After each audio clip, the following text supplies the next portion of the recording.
பல்கலைக்கழக துணைவேந்தர் நியமனத்தில் அதிகாரிகள் இடையிலான பிரச்சினை காரணமாக கல்வி பின்னுக்கு தள்ளப்பட்டு விட்டதாக தற்போது நீதிபதிகள் தெரிவித்துள்ளனர். தமிழ்நாடு அரசு பிறப்பித்த தேடுதல் குழு நியமித்த அரசாணையை ரத்து செய்ய கோரிய வழக்கில் சென்னை உயர்நீதிமன்றம் தற்போது வேதனை தெரிவித்துள்ளது. அதனை அண்மை செய்தியாக பார்த்துக் கொண்டிருக்கிறோம். இது தொடர்பான முழுமையான விவரங்களை செய்தியாளர் கிருஷ்ணா வழங்க கேட்கலாம். கிருஷ்ணா, இந்த வழக்கு குறித்த விவரங்களை பகிர்ந்துக்குங்க.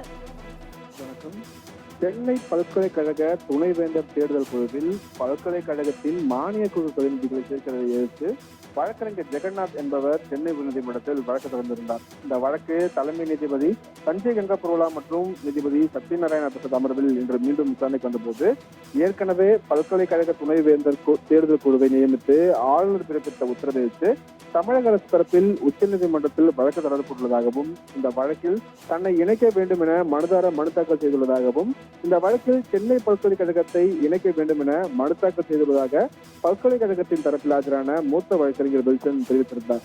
மனுதாரர் தரப்பில் ஆஜரான மூத்த வழக்கறிஞர் என்.எல். ராஜா துணைவேந்தர் நியமனம் தொடர்பாக உச்சநீதிமன்றம் தற்காலிக குழுவை அமைத்துள்ளது என்றும் மாணவர்களின் நலன் பாதிக்கப்படக்கூடாது எனவும் அவர் தரப்பில் வாதங்கள் வைக்கப்பட்டது. இருதரப்பு வாதங்களையும் கேட்ட நீதிபதிகள் கடந்த ஓராண்டாக சென்னை பல்கலைக்கழகத்தில் துணைவேந்தர் இல்லாமல் செயல்படுகிறது என்றும் இது மோசமான நிலை எனவும் துணைவேந்தர் நியமனம் விவகாரம் தொடர்பாக அதிகார அமைப்புகளுக்கு இடையிலான பிரச்சினை காரணமாக மாணவர்களின் கல்விதான் பாதிக்கப்படுகிறது என்றும் கல்வி பின்னுக்கு தள்ளப்பட்டு விட்டதாகவும் நீதிபதிகள் தரப்பில் வேதனை தெரிவிக்கப்பட்டது.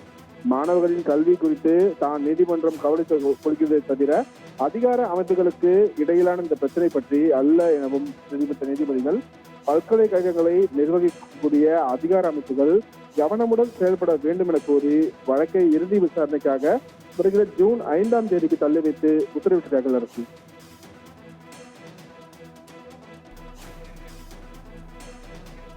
விவரங்களுக்கு நன்றி கிருஷ்ணா.